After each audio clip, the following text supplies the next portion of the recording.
Texas Crossroads of North America, Chapter 10, Part 2. The Growth of Texas Cities.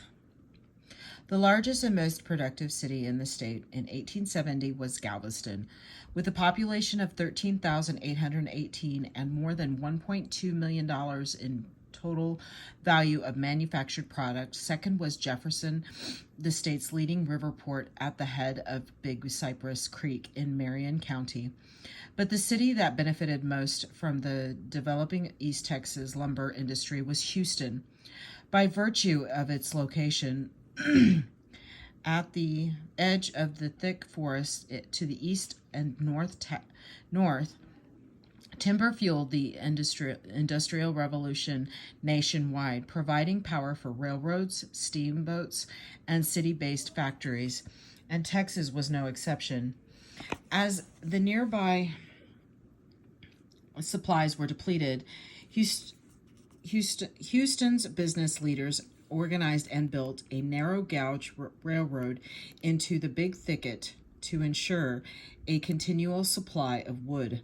The city's population grew from 9,382 in 1870 to 27,557 in 1890.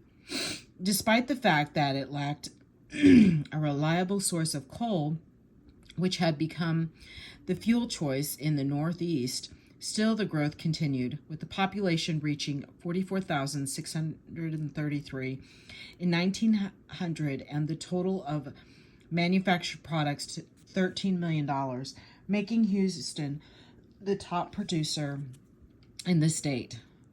Dallas was the state's second largest manufacturing city in 1900, followed by El Paso, San Antonio, and Fort Worth. Galveston focusing its efforts on obtaining a deep water port and solidifying its position as the major Texas trade center, had fallen to sixth in manufacturing value. The completion of the railroad lines to Marshall, Longview, Texarkana, and other cities in Jefferson's economic sphere ended that city's dominance of northeast Texas, because of rail transportation was more reliable than the untimely steamboats, which had problems navigating Big Cypress Creek during periodic droughts. East Texas cotton began to flow towards St. Louis, an important rail center, rather than the Gulf port of New Orleans.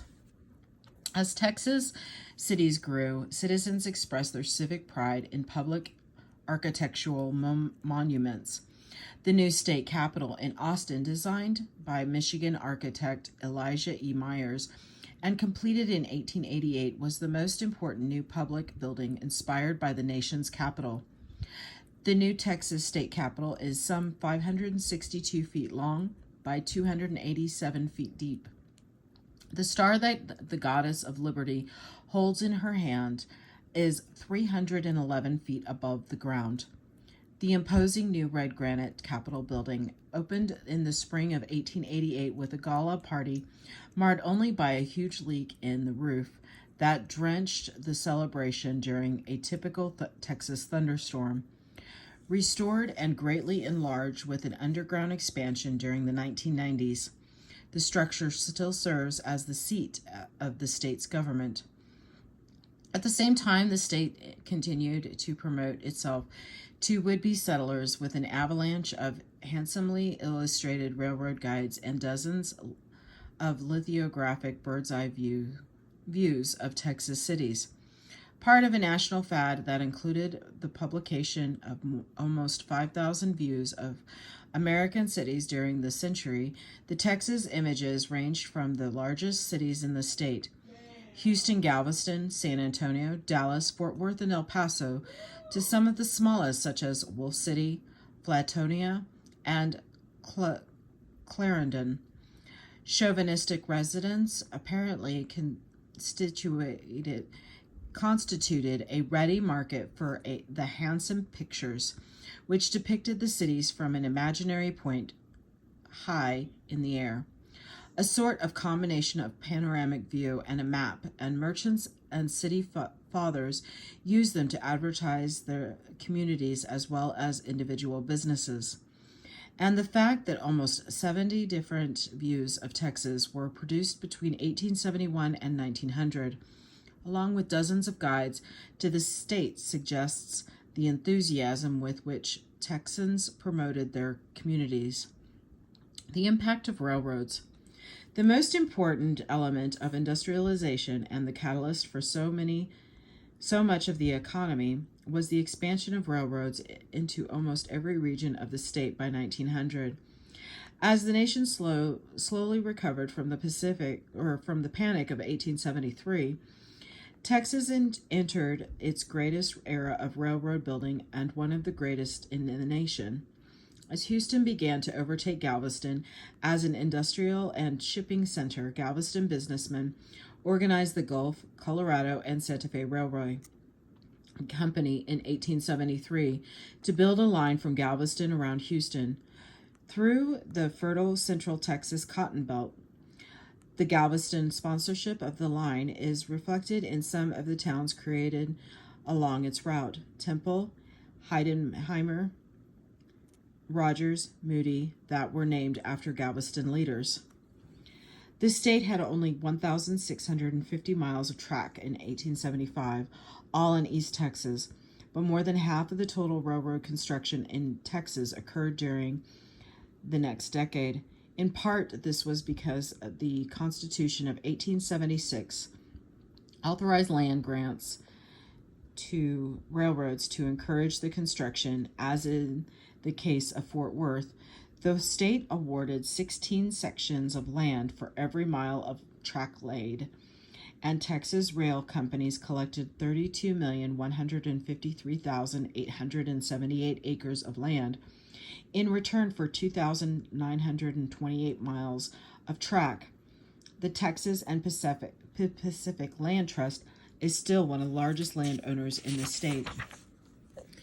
In 1877, Texas laid the nation in miles of track built, and in the following year, railroads laid more track in Texas than in all the other states and territories combined, but still ranked 25th in manufacturing because of the state's largely agrarian nature. The era of land bonuses came to an end in 1882 when state officials were embarrassed to discover that they had awarded 8 million acres of land that they could not supply. Although such a vast state had a genuine need for economical transportation, and construction of the railroad lines clearly spurred development. The spurt in railroad building also resulted from outside factors, including competition between two of the most powerful railroad moguls of the Gilded Age: Jay Gould, one of the leading New York developers and speculators in railroads, who acquired the Texas and Pacific Railroad in 1879, and California-based Collins P. Huntington, one of the Big Four of Western railroading, who owned the Southern Pacific. Together, they owned or controlled more than half the track mileage in Texas. With the joining of T&P and South Pacific at Sierra Blanca, 80 miles east of El Paso in 1881, another transcontinental route across America was completed. By 1900, Texas had almost 10,000 miles of track, approximately 5% of the total railroad mileage in the United States, and every city with significant size had service, with cities such as Denison, Texarkana, Dallas, Fort Worth, San Antonio, and Houston being served by multiple lines. Railroads are the great civilizers and soon bring the country in lively competition with the older and more advanced portions of the nation. Dallas attorney McCoy had predicted in 1872, a very few years now will change northern Texas into one of the most flourishing portions of the U.S., unquote. Texans had seen the railroads as the answer to the state's economic problems and had invested considerably in their construction through massive land grants. But when promised prosperity, it did not immediately follow. Disillusionment quickly set in, especially in the agricultural sector. Then came news of the widespread corruption within the railroad industry. Fraudulent stock manipulation, inflated construction costs, incompetent management, and questionable business ethics. Rather than continue to compete with each other, Gould and Huntington reached a pooling agreement in 1882, which slowed the construction of new tracks and fixed interest shipping rates. 3 years later, a group of interstate lines created the Texas Traffic Association to set infrastructure rates. Farmers had initially been enthusiastic about railroads, but following the Panic of 1873, they were caught between low commodity prices and steadily increasing shipping rates, which characterized the latter part of the century. At the same time, railroads began vigorously marketing the millions of acres of land that they had received from the site, creating even more agricultural competition. Farmers had taken the precaution of designating the railroads as common carriers, a common law term meaning that the railroads would transport any goods or people and be responsible for any losses incurred during the process in the Constitution of 1876.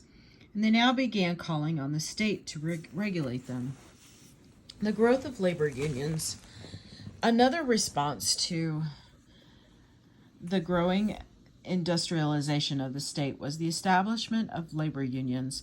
Before the Civil War, Texas unions were, for the most part, limited to typographers who worked mainly for newspapers and printers, and carpenters, because most workers lived in widely separated rural areas, which was not conducive to the organization of unions. Following several attempts to organize black workers, the National Labor Union Colored established a branch in Houston in 1871. The following year, the International Working Men's Association organized an affiliate in Houston, but it fell apart when it became clear that it would include black workers as well as whites. If the colored man is to be taken into full fellowship in this society, socially and politically, unquote, said member Bernard Lockery, I must decline to become a member. Galveston, however, remained the most fertile area for union membership, with small organizations for carpenters and joiners, hack drivers, painters and plasterers, longshoremen, bricklayers, and typographers. Public sentiment initially seemed to be neutral or sympathetic toward unions, but that changed as the unions began to engage in what many regarded as bothersome, if not revolutionary, activities. The first large-scale strike in Texas occurred in 1872 when workers for the Houston and Texas Central Railway objected to an agreement that the company demanded, to the effect it not be held responsible for any injury or death on the job, calling the agreement a death warrant, unquote. The workers, even though they were not officially unionized, maintained their strike for several days, and a number of newspapers editorialized in their favor. The strike ended when Captain L.H. McNeely and the state police arrived to make sure that the situation remained calm. The company fired perhaps half of the strikers, but it also withdrew the death warrant, unquote. Violence finally turned public opinion against labor unions in 1882. The Knights of Labor, a successful national union, began organizing in Texas, and by 1885 had more than 30,000 members in the state. The flashpoint was an 1886 strike at the Knights of called against Jay Gould and the TMP over the firing of a foreman in Marshall. Thousands of men, many of whom had hoped to improve their lot by moving west with the railroad, but who had been caught in the squeeze of economic depression and declining wages, walked off the job, seriously affecting service in North and West Texas. Public opinion initially seemed seriously affecting service in the North seemed to be on their side, but when Gould refused to compromise, an armed clash occurred in Fort Worth when the governor, John Ireland, sent the Texas Rangers and the state militia to restore peace. The affair was settled when the TMP passed into the hands of a federal receiver, and the court held the strikers in contempt. The Knights' power declined rapidly thereafter, but they still played a role in the successful boycott of the contractors building the new capital in Austin, who had imported Scottish granite cutters in violation of the alien contract labor law.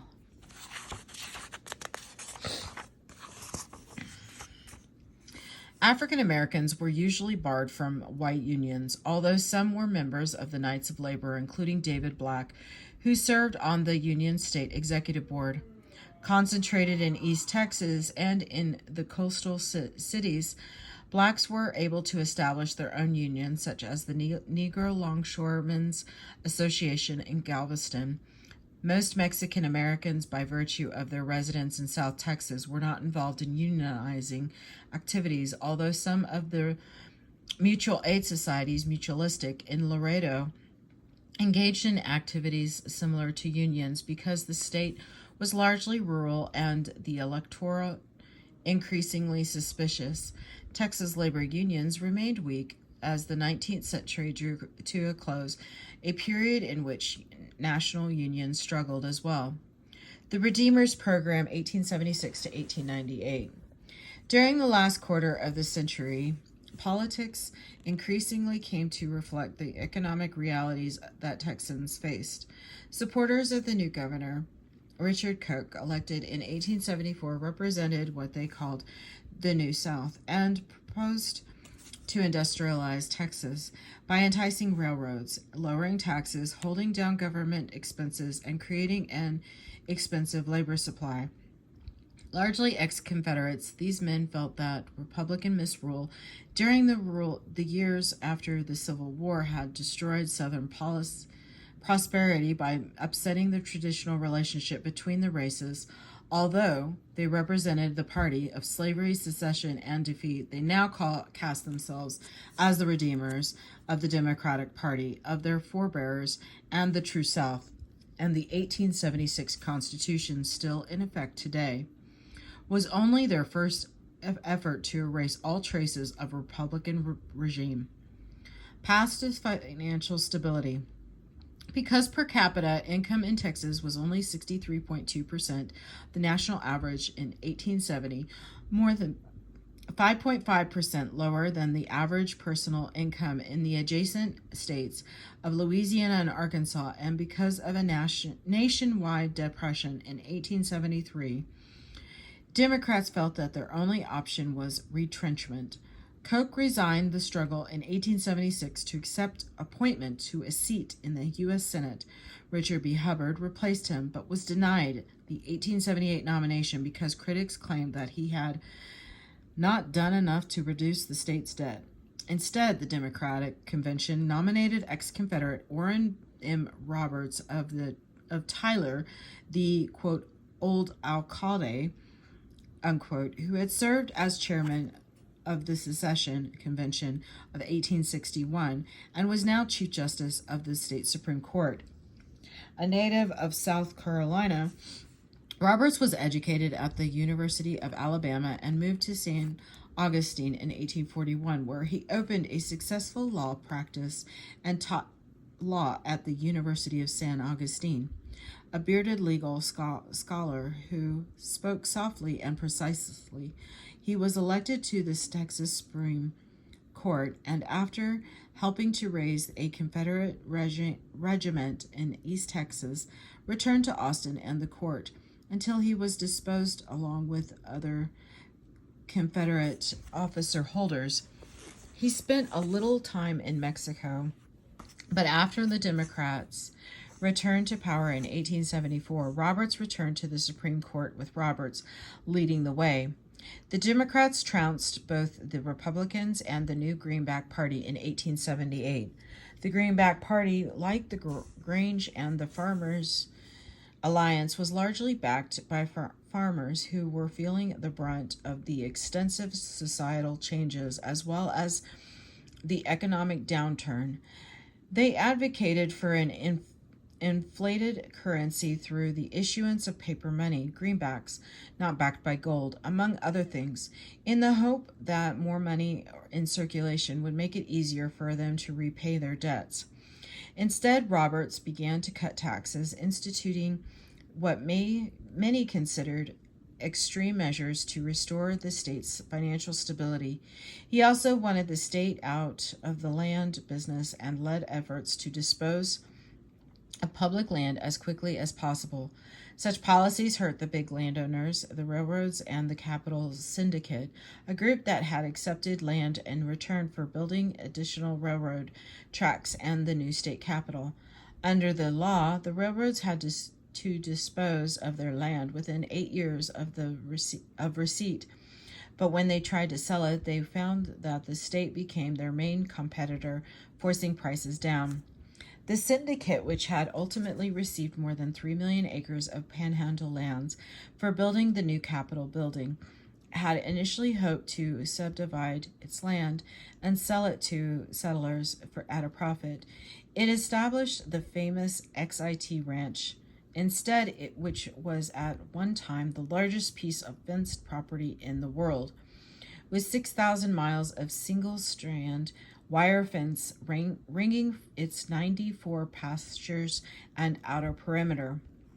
Roberts compiled a formidable fiscal record during his 2 terms. In addition, the legislature established the University of Texas at Austin during his 2nd term. By the time he left office to take a professional position with the new University of Texas Law School, he had balanced the state's budget, reduced the debt by $500,000, and accumulated a treasury surplus of $300,000. Roberts had even published a book, A Description of Texas, its advantages and resources, with some account of their development past and present and future, 1881. Touting the state's opportunities for would-be immigrants. Almost unnoticed, however, was the rising number of Texas farms that were worked by tenants rather than by owners. The temperance movement in Texas. Consumption of alcoholic beverages had been a concern for many Texans for years, but became a political issue during the late 1880s. Robert's successor, Governor Oxcart John Ireland, 1883 to 87, who had earned his nickname by opposing land grants to the railroads when he was a member of the legislature, continued the pro-business policies that he inherited. Nevertheless, German Texans and other ethnic groups were suspicious of him because he was rumored to favor the prohibition of alcohol. Lawrence Sullivan Ross, 1887 to 91, who succeeded Ireland, was one of the state's best-known former Texas Ranger and military heroes, who in 1860 had returned the white captive Cynthia Ann Parker from the Comanche against her will, but prohibitionists called him a saloon stump speaker and demanded that a prohibition amendment to the state's Constitution be submitted to the people.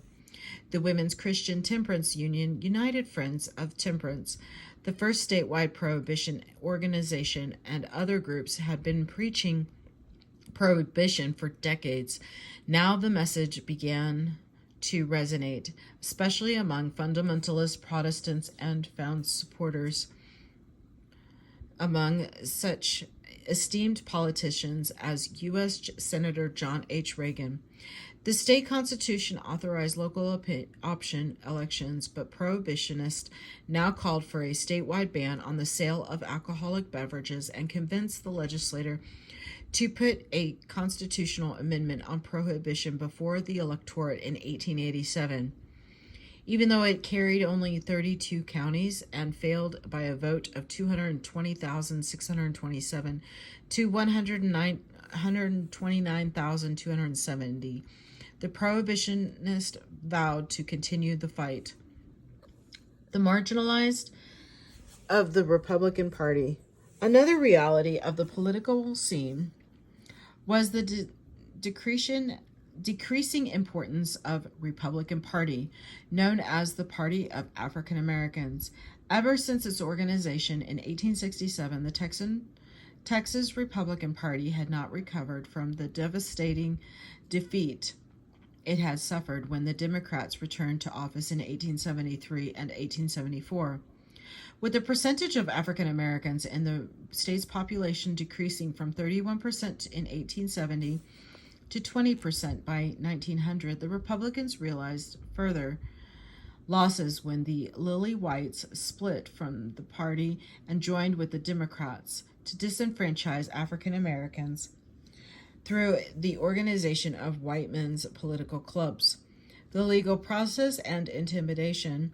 It is likely that as many as 300 to 500 African Americans were lynched during the last quarter of the century. Norris Wright Cooney, an able black politician from Galveston, became head of the party when former Governor Davis died in 1883.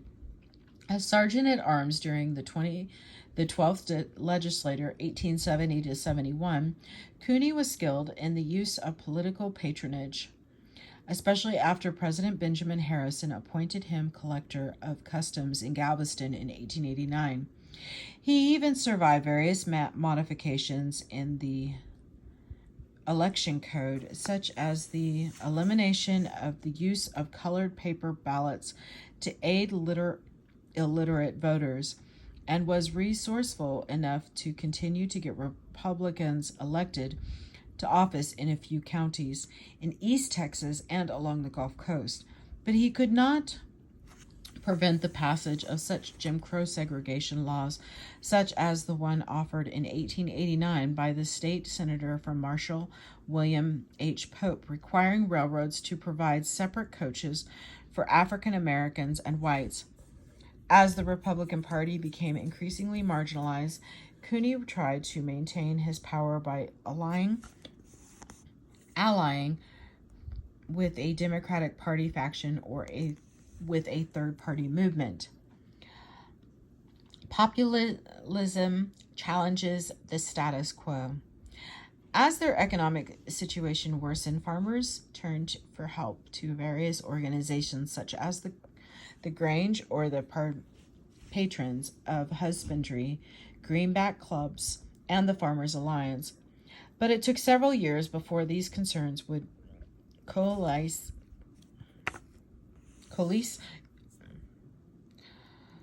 into the populist protest movement of the 1890s. Sorry about that, guys.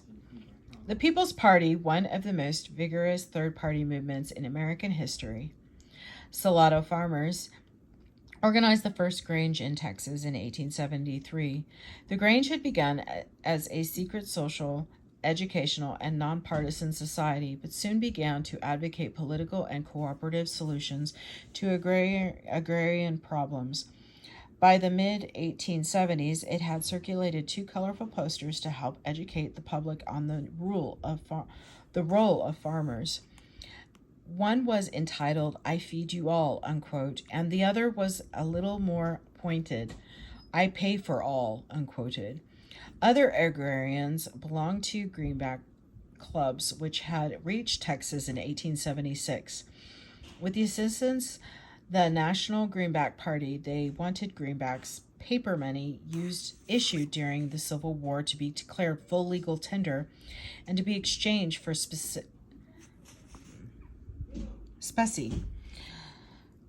By the 1880s, however, the Texas Farmers Alliance had become the dominant agrarian group in the state. From its beginning in Lampasas in 1877, as the Knights in Reliance organized to protect a group of farmers from nearby ranchers, the alliance was more political and more activist than the Grange.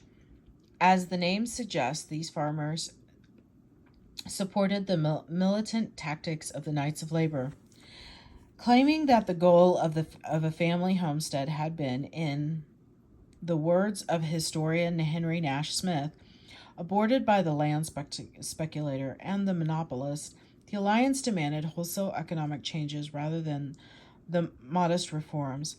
The alliance shared many goals with the Greenback Party, advocating for abandonment of the deflationary gold standard in favor of free coinage of silver. The inflationary issuance of silver coins at a ratio of 16 to 1 gold, the establishment of the sub-treasury system whereby the government would store farmers' crops, lend the farmer money against the future sales of the crops, and sell the crops at a more advantageous time and price. The abolition of the national banking system and the serfdom of the lien system, adoption of an income tax and 8-hour workday, direct election of senators, the Australian secret ballot, and referendum and recall, but it made fewer and less radical demands than its counterparts in other states with regard to issues such as government ownership of the railroads and the establishment of a new political party. Alliance lecturers, whirlwinds of zeal, were quick to place blame for the farmers' problems. The capitalist holds your confidence in one hand, while the other he rifles in your pocket, unquote. S.O. Dawes repeated to enthusiastic crowds across the state. By 1885, more than 600 delegates attended the Alliance State Convention. Seeing no place for themselves in the evolving economy, many of these have-nots of society rallied at first under the banner of one of these farmer-oriented organizations before moving on to form the People's Party, which gathered all these causes under its political umbrella. Although these agrarian movements attracted many voters, the person who most effectively voiced their concerns in Texas was Democrat James Stephen Hogg, a crusading East Texan who had served as Attorney General under Governor Ross, and in 1891 became the first native-born Texan to be elected governor. As Attorney General, Hogg had zealously defended the public lands, regaining over 1.5 million acres for the state. He demanded that out-of-state insurance companies comply with Texas law and drove them from the state, those who did not. He sought to regulate railroads under the Constitution of 1876, which had declared the railroads common carriers, unquote. He broke up the Texas Traffic Association and helped to write the second state antitrust law in the nation. But he soon realized that neither the legislature nor his small office could deal effectively with the railroads, and campaigned for governor in 1890 on a platform that included passage of a constitutional amendment that would enable the establishment of a railroad commission.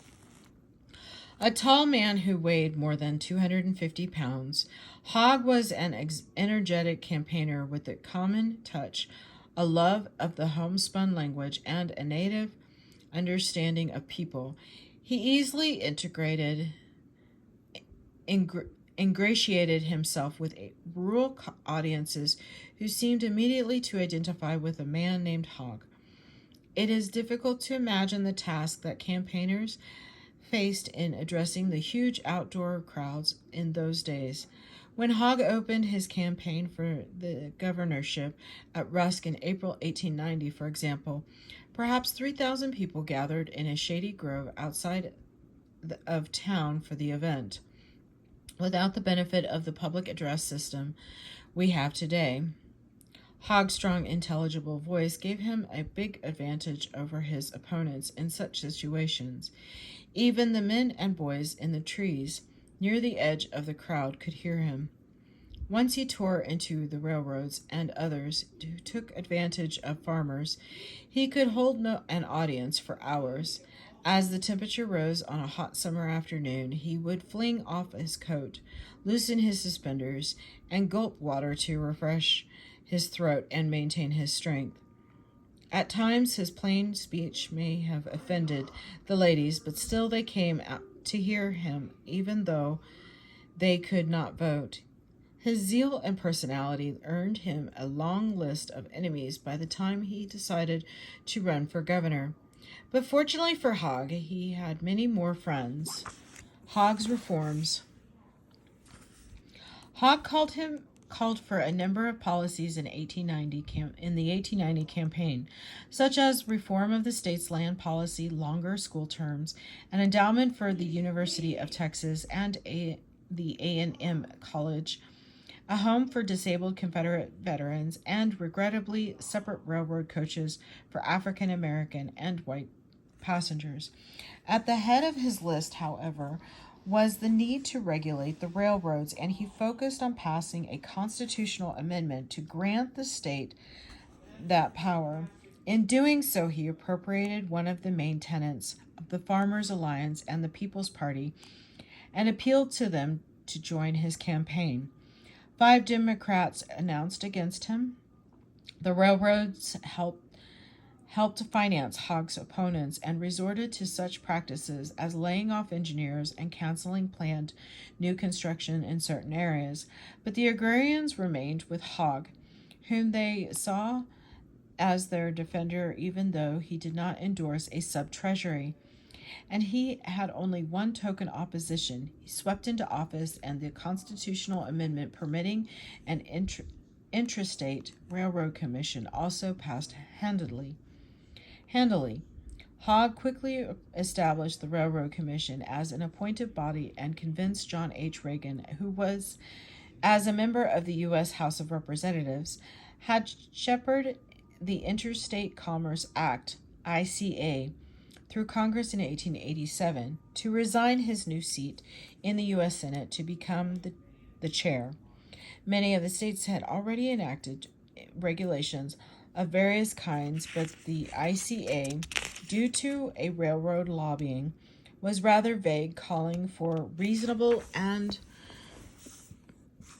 just interstate rates, as well as prohibiting rebates, drawbacks, and pools. While Reagan's appointment drew widespread praise, the alliance was unhappy because it had wanted an elective commission, and Hogg added fuel to the flickering fire by declining to appoint any of their supporters to it. The People's Party, or the Populist, formally organized into a third national political party in St. Louis.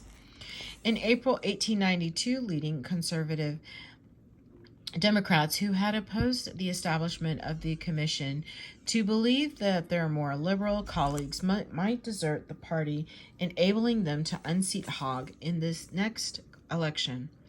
Hogg's election represented a rebuke to the Bourbon or conservative wing of the Democratic Party, leading them to bolt in the 1892 election. Hogg might not have survived had his campaign not been masterminded by one of his close friends, who later became one of the most unusual, mysterious, and influential figures in American politics. Edward Mandel, House of Austin, had enjoyed a privileged youth as the son of a wealthy Houston merchant, banker, and landowner, and had moved to Austin in 1885 to escape the heat of Houston and to be closer to his cotton plantations.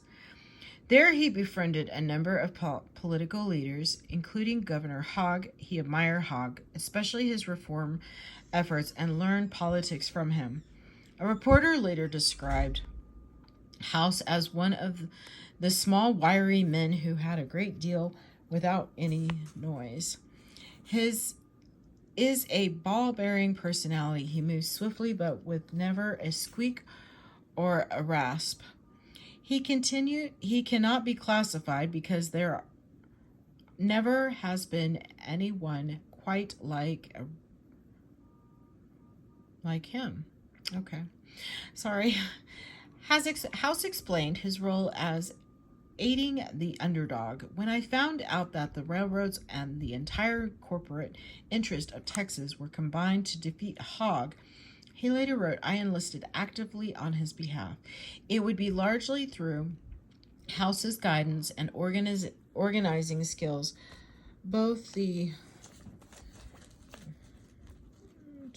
I enlisted on his behalf, House's guidance and organizing both at the state and national levels, that Hogg would gain reflection and that Texas would be later gain influence on the federal government more quickly than the other states of the Confederacy. As the Democrats gathered in Houston in August 1892 for what would become known as the streetcar barn, unquote, convention, because the barn was the only structure large enough to hold all the delegates, the Hogg forces were in control. More or less according to plan, the conservatives held their own convention and nominated Waco Attorney General George W. Clark, a staunch supporter of the railroads. The race soon became a three-way contest with the entry of Thomas L. Nugent of Fort Worth as the populist candidate. African American leaders such as John B. Rayner of Calvert, meanwhile, hoped they could bring the Republican Party chair Cooney and other African Americans into the populist fold. But Cooney had other plans. Thinking that the liberal votes would be split between the Democrats and the populists, he formed a coalition with Clark. However, the coalition abetted a split that was already underway in the Republican Party. Objecting to continued African American domination of the party, the small faction known as the Lily Whites held their own convention and nominated A.J. Houston, Sam Houston's youngest son. Hogg also made a serious appeal to African American voters. He campaigned vigorously on the issues including his opposition to lynching, which he eloquently expressed in Brenham's speech in June. He pardoned several of African American prisoners in an obvious attempt to impress blacks, and African American speakers volunteered to campaign for him and organized Hogg clubs throughout the state. This was the first election in which large numbers of African American voters deserted Cooney and the Republicans to vote for the Democratic candidate. The populist campaign, meanwhile, took on the aura of a religious crusade. They used biblical rhetoric to tell familiar stories and substituted political slogans for the words of well-known hymns. Hoping to challenge the Democrats with a biracial coalition, they promised equal protection under the law as well as guaranteed suffrage regardless of race. Ultimately, Hogg won the bitter race, but only by a plurality, 190,486 votes to Clark's 133,395 and Nugent's 108,483. My legs get locked. Populist candidates drew even more support at the congressional level, finishing second in 10 of 13 races. The election served notice to the Democrats that a populist alliance with the Republicans based on the concerns of blacks and poor whites could be a real threat, especially if they were unable to heal the breach in their own party. And it proved to the populists that they would have to appeal to more than economic self-interest to get the black vote. Now, wary of the populists, Hogg continued his reform program. He had already begun to incorporate many of their issues into his own platform, making the Railroad Commission elective rather than appointive, for example, but he refused to go so far as to endorse a sub-treasury system. He signed his perpetuities and corporations land law with the intention of keeping companies whose main purpose was business is the acquisition or ownership of lands, unquote, from owning lands, but it missed its main targets, the great land and cattle companies, because they defined their primary activity as cattle raising. He signed legislation in 1893 to prevent the railroads from issuing watered or overvalued stock, and another law restricting the amount of indebtedness that countries counties or municipalities could incur. He established the Board of Pardon Advisors to review the hundreds of clemency pleas and make recommendations to the governor, extended the public school term from 4 to 6 months, and increased the appropriation for the new University of Texas. House became Hoggs's closest advisor. He visited with the governor virtually every day and was the man to see if one wanted a political appointment or to petition the governor on any subject. He also continued his correspondence with his far-flung network of friends and confidants that he began to refer to as our crowd, unquote. Although Hogg offered him several political positions, House refused them all, finally accepting the honorary title of lieutenant colonel, which the press quickly shortened to colonel. House had begun to perfect the behind-the-scenes political machinations that would ultimately take him to Washington as a personal advisor to President Woodrow Wilson in 1912.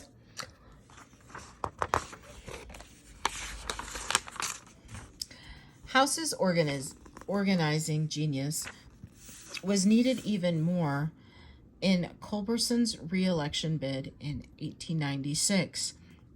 Because the feared union between the populist and the Republican became a reality and marked the high tide of populism in the midst of a national depression, Culbertson was an easy target. Nugent had died the previous year, and the populists chose as their candidates Arkansas-born Jerome C. Kirby, a charismatic Dallas lawyer who was reputed to have been the youngest man listed in the Confederate Army at age 15. But Kirby and the populists were greatly disenchanted when the great populist orator and champion of free silver William Jennings Bryan of Nebraska accepted the presidential nomination of the Democratic Party as well as that of the Populist Party. The executive committee of the Populist Party urged fusion with the Democrats, but populist orator James H. Cyclone Davis warned that the populists would be swallowed bag and baggage by the Democrats, and most Texas populists refused to go along. No doubt Bryan's decision hindered the state's populist ticket. Kirby polled 44% of the vote, the largest total of the populist would ever receive in Texas, but he still lost to Culbertson by an official account of 298,528 to 238,692. Many of the local populist candidates went down to defeat because voters had stayed at home because of the fusion with the Democrats. The Democrats claimed that 47% of the African Americans voted for them, but the election is generally considered one of the most corrupt in the state's history, with the widespread use of influence, quote, men on both sides, and there is no way to verify the claim. The coercion that occurred in Franklin, the county seat of Robertson County, is representative of many of the incidents as armed white Democrats patrolled the streets all day, turning away African American would-be populist voters in Hearne. White men stood in front of the polls and fired pistol shots into the air to break up a crowd of African Americans who were attempting to vote. Some historians think that an honest election might have resulted in a populist victory. Following the 1896 election, the populist coalition in Texas broke up. Quote, "The opportunity was lost," Kirby told a reporter. "I trust it may appear again. I fear not." One reason for the populist failure was the National Democratic Party's adoption of several of the most important populist positions after Bryan became its candidate for president. Race was an issue in some precincts, particularly in East Texas, and a genuine conflict with the Republican ideology left other voters no choice but to return to the Democratic Party. The emerging Socialist Party or other organizations, Colonel House, meanwhile, continued his influence over state's politics by allying himself with a long-haired, smooth-talking Southern orator named Joseph Weldon Bailey. Originally from Mississippi, Bailey had come to Texas in 1885 and settled in Gainesville, where he practiced law. His outgoing personality and flair for spinning yarns in the Jim Hogg fashion soon won him many friends, who urged him to run for Congress. Elected in 1890, he became a spokesperson for the Silver Democrats, and by 1897, he became the House Minority Leader. Colonel House enjoyed the feeling of power that he gained by manipulating other men, and his Texas experience proved valuable preparation for the role that he would soon play on the national scene. Conclusion. Some of the men who served in office during these years are among the most popular and capable Texans in the state's history. Orrin M. Roberts, although generally faulted for viewing government in narrow, legalistic terms, returned the state to financial solvency. After leaving the office, the old alcalde, unquote, served for 10 years as professional of law at the University of Texas and became the founding president of the Texas Historical Association in 1897. Lawrence Sullivan Ross' 2 terms were so peaceful and prosperous that historians have often referred to his tenure as an era of good feeling, unquote. The people revered the old Roman, unquote, John H. Reagan, to the point that Jim Hogg felt that only Reagan could imbue the new Railroad Commission with the credibility it needed to succeed. Colonel House will forever be regarded as the Cajun Texas kingmaker who would go on to succeed in the same low-key and personal manner at the national level. And most historians still consider Jim Hogg, who personified the reform movement in Texas, one of the best chief executives of the state has ever had. Nevertheless, these men left unresolved some of the most troubling and complex issues of the day, including prohibition, segregation, civil rights, and women's suffrages. An issue ever since the days of the Republic, prohibition drew particularly strong support in most rural areas of the state.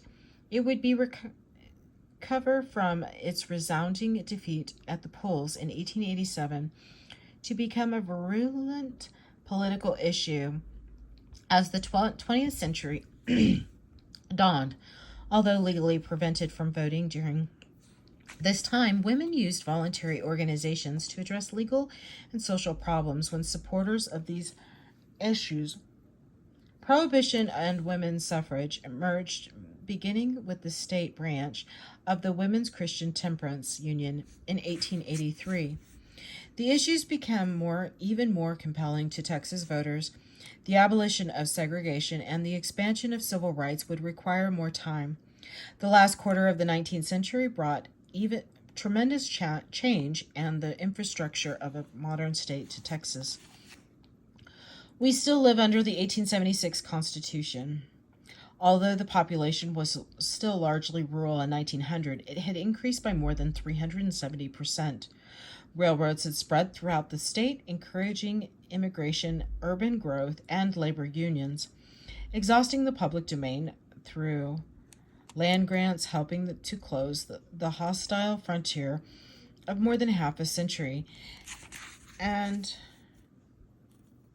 engaging in excess that required governmental regulation, although industry now accounted for half as much production as agricultural farmers had greatly increased their output through commercialization, used the expanded railroad network railroad network to ship their produce greater distances and responded to national and even international markets.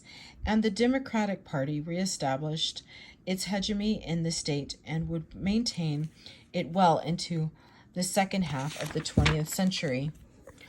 Although some would argue that Texas was well on its way to fulfilling the destiny of that its founders had envisioned, it is also important to remember that at least these 2.5 decades witnessed the renewed subjugation of African Americans, exploitation of Tejanos, and increased Mexican immigration, impoverished of tens of thousands of tenant farmers and sharecroppers, virtual extinction of the buffalo, the climatic end of the bloody Indian Wars, overgrazing of West Texas rangelands, and the first large-scale lumbering in the East Texas timberlands.